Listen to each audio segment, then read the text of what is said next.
Hi everyone, welcome to Rise and Be Rich Show. I'm Ahana and I'm the co-creator of Rise and Be Rich programs where we help conscious businesses create massive reach and visibility in the market and attract opportunities and clients to their business. And a big part of Rise and Be Rich has to do with mindset and creating an aligned business. And nothing can be more aligned than to create a business that gives you true joy and true happiness. However, many entrepreneurs, as you know, struggle to stay in a happy place. There are lots of twists and turns in an entrepreneurial journey, and often business owners are multitasking, working hard, striving to reach goals, and it can get really difficult. The process can really get difficult and take you away from your happiness. But if you're here today, we are going to take you through a 15 minutes back to your happiness and give you a few ideas how to pull yourself back into that happy vibe whenever you feel the need, whenever your journey gets hard. And to help us do that is our special guest, Bob Molavi, who is joining us from Vancouver, Canada. Now, Bob is the author of Pure Happiness, Awaken to Your Truth. He's also the creator of the Happiness Workshop, which he runs in Vancouver. And he has spent more than a decade researching psychology, spirituality, and creativity, and has published numerous articles and marketing articles. So Bob has an amazing story to share, which we'll go into very shortly. But first, Bob, welcome, and thank you so much for being here with us. Thank you very much. I appreciate being here. So, Bob, I'm going to start right away with the story because I just read a little bit of it and I was like, I want to know more. So, the story that led you to this quest and ultimately your book and what happened on that September 13, 2013, please take us there and share your story with us. Absolutely. First, again, thank you very much for having me here and for your viewers as well. I love sending a message for so many people who are looking for happiness. And there's diving into so many ways so that we can really, really understand and get a feel as to what happiness is all about. Because there's a lot of, differentiation and a lot of discussion about what this actually means. So hopefully, in these short moments with your viewers, we could expand on that and really get a bit of a clarification. And just a little bit of my background, like what you're mentioning with about going to the surgery and going to that big tumor that I had, the biggest tumor in Vancouver. And it was what the doctors have told me, what the oncologists have told me, it was a very grueling process, many, many hours to get my brain out there and working. And usually these kinds of tumors, we don't come out of it we come out not alive anymore. I mean, that's it. That's how serious those brain tumors are. So I was one of the few that actually made it through, and then many loops that I had to go through as well, including cancer. After I found out that I was 50%, if not more, blind, and that was a huge, huge, huge challenge as well. Like going through day-to-day life was certainly not easy.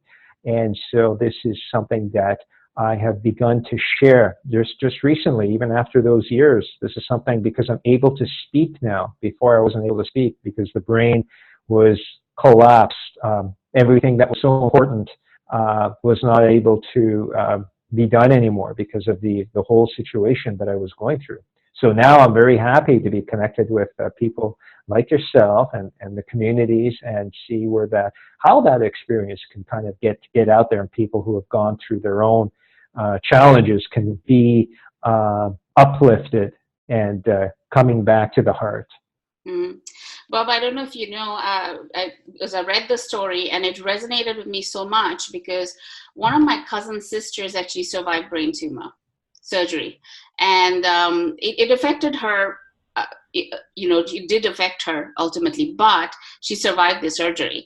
And I know that it was so important for us as family.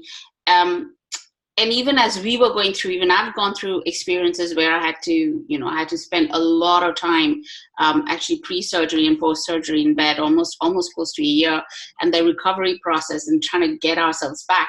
So to understand well-being, what that really means, and why it's so important. I mean, we kind of talk about it in sort of the market and social media as well-being and do this and do that, but really truly what it means and how important that is. So what is well-being? What does well-being mean to you, and how should people think about well-being according to your experience and your research?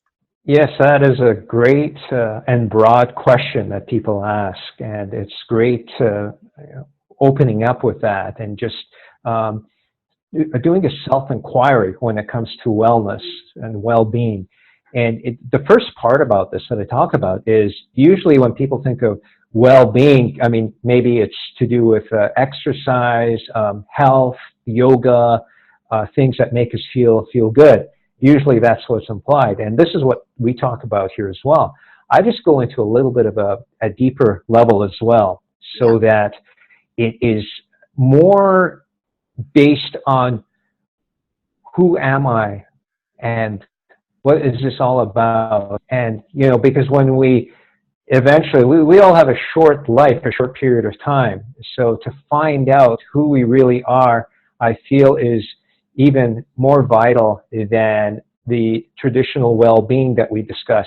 Now, health and well-being and feeling good about ourselves, feeling happy, these are all great things.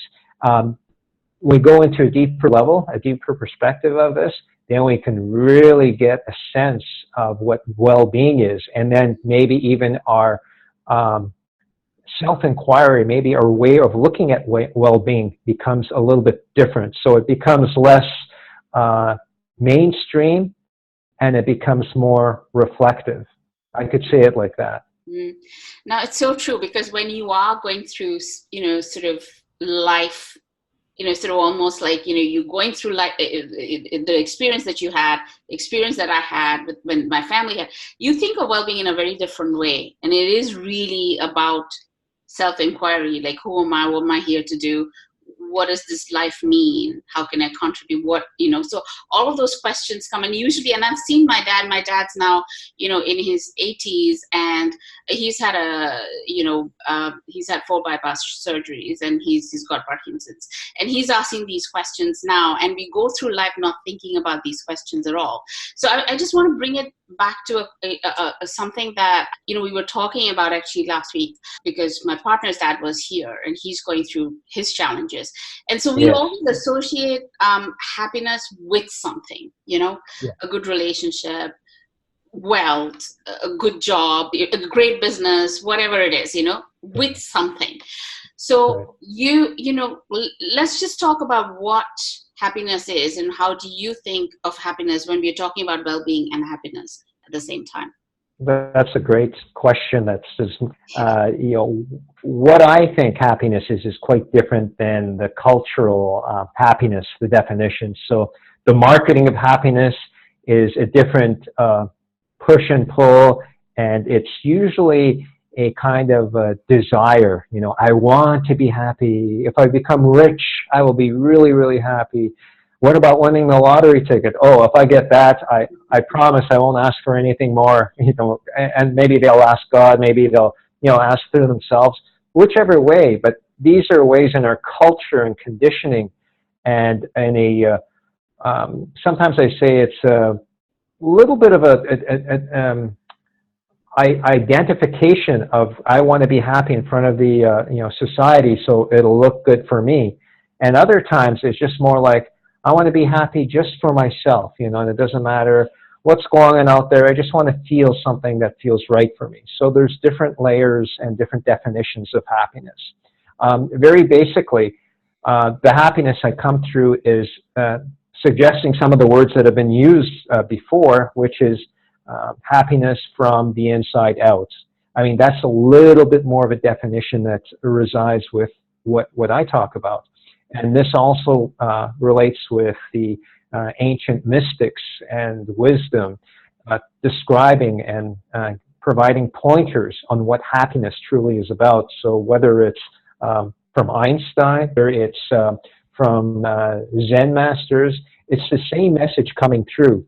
And so happiness is coming different levels, but really when it comes down to it, the true level of happiness, they all tend to agree on this definition versus the cultural Western definition that I need to make it, I need to be successful, I need to da da da da da. These are all good, but when we're talking about the pure happiness, this is more of what I talk about. Yeah, it is really, it's always been there. You know, the clues have always kind of been there.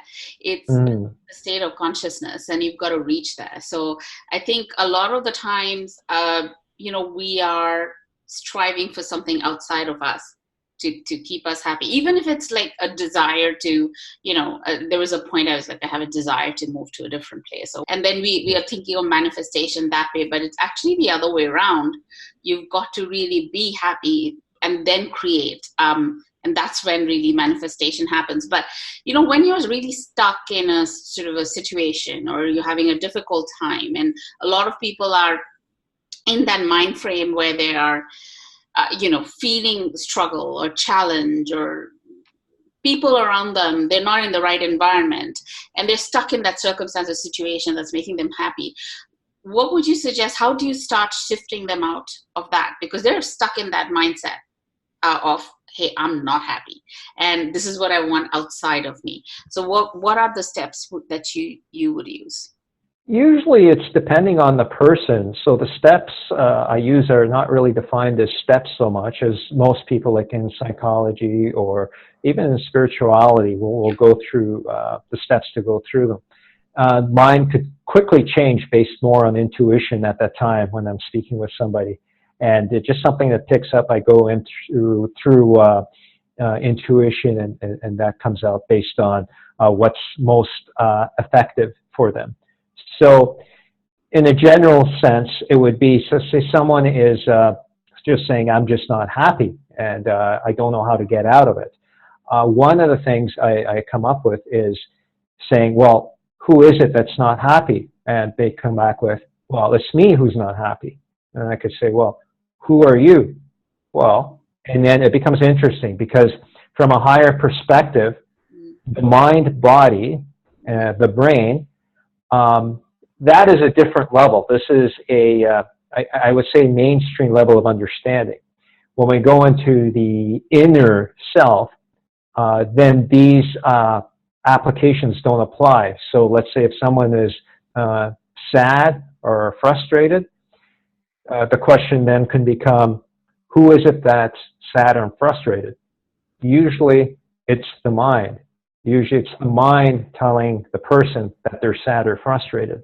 Yep. If they bring it into a stillness level, or they're very open to it, they find right off the bat is like, okay, it's not so bad right now because I'm in a place of presence.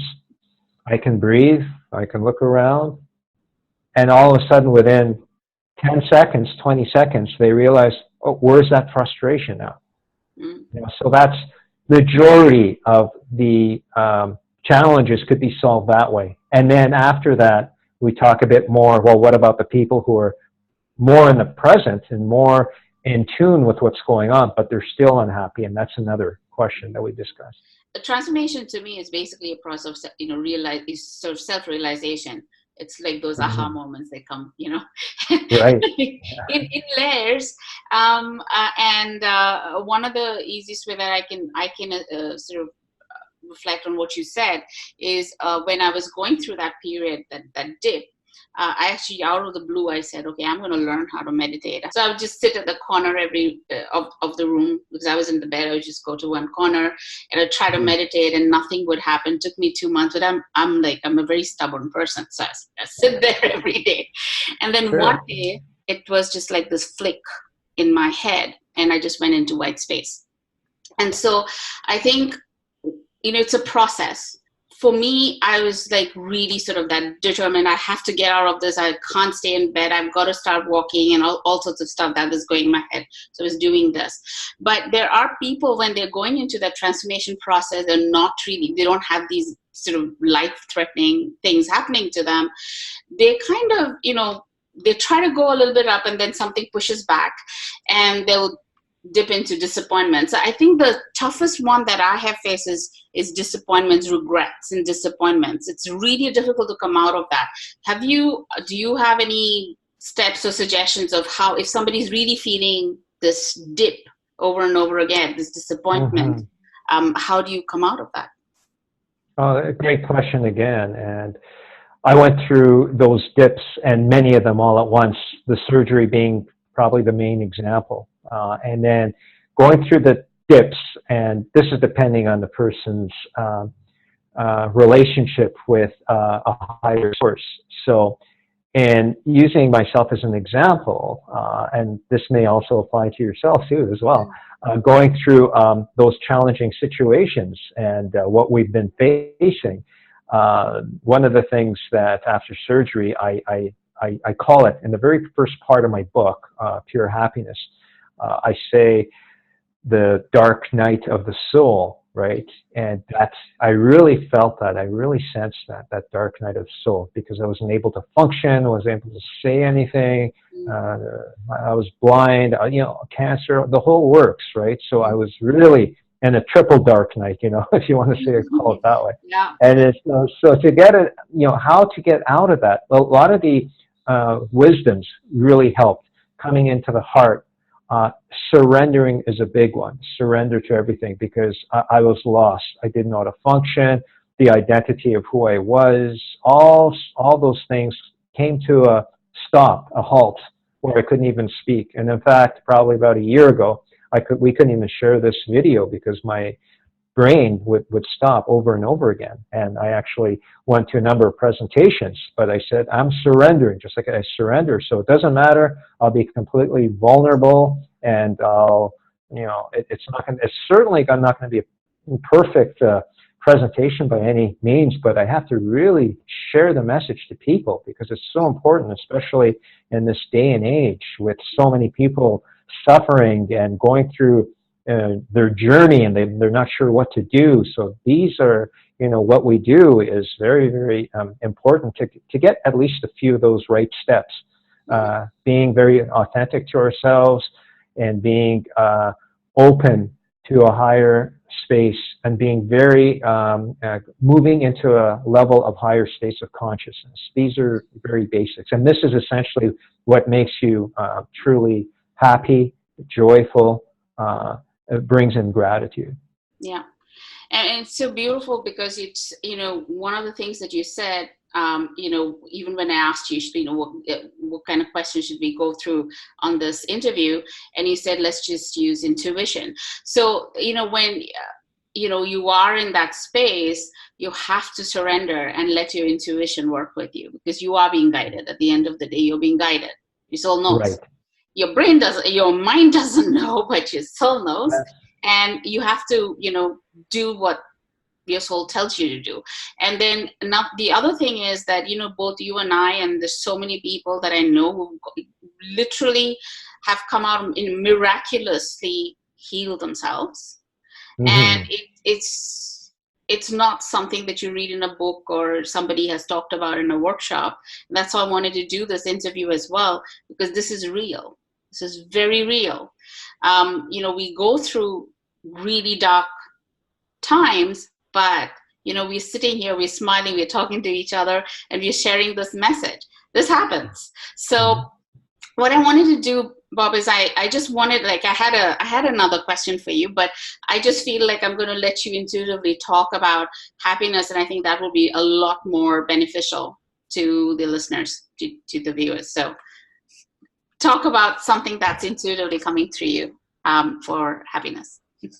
Sure. Happiness. And happiness, we talked about at the very beginning, and going into the inner self. And it's not based on the mind, or it's not based on objects, and it's not based on how much money we make.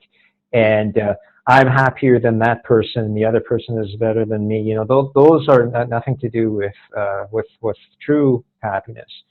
And so it's one reason why I call it in the book pure happiness, to differentiate it just by that simple word. So pure, what's pure for you as a person? And sometimes, it sounds very simple, but often enough, we don't go into the trust. We don't trust ourself, because we're using our own mind as a guide. So our own mind will say, well, you need to do this and that, and we just follow along with what our mind is telling us.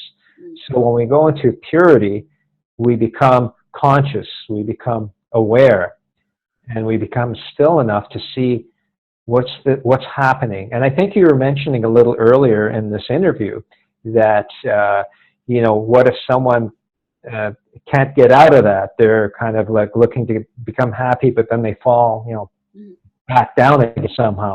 And it's very difficult to get through that transformation. And these are questions that we as a group, and we can kind of like go deeper into.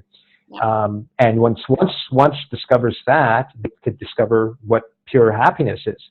And the basics of this is just giving time for this. Time in a sense of with the meditations that you were talking about a little earlier as well. True meditation, being patient with that. And because lots of people will go to meditation and say, oh, okay, well, that's it. That's enough. There's too much of a monkey mind. I can't, do any more than this. That's what usually people tend to do. But if they're a little bit patient with it, and it's almost like when I was doing a presentation yesterday, I just came up with an example of going on a bicycle. Someone who first rides a bicycle, they have the training wheels on. These are sort of the training wheels. So if you're willing, and it's embarrassing to have training wheels, especially if you're an adult going around with training wheels. And it's almost like your mind in the monkey mind or in the meditation is almost, the ego is embarrassed because it's like, I should be able to do this. I've done everything well in my life. How come I can't do something simple like this? You know what I mean? So we come into the example of the bicycle. So if we're able to be vulnerable enough to walk around and say, I'm going to try this, and in no time I should be able to let the wheels of the tricycle go and become a mature person and ride a bicycle and don't have to. So this is just like one of many metaphors for people to kind of relate to. If something is happening through them, they could identify with some examples like the bicycle, or with we talk about the ego a lot. The ego will come in quite often in different ways and say, oh, you don't need to do this meditation. Come with me. We'll go for a run. We'll go to a music show, all kinds of things. So many are familiar with this. So these are just some tips for people who are going through that. And yeah.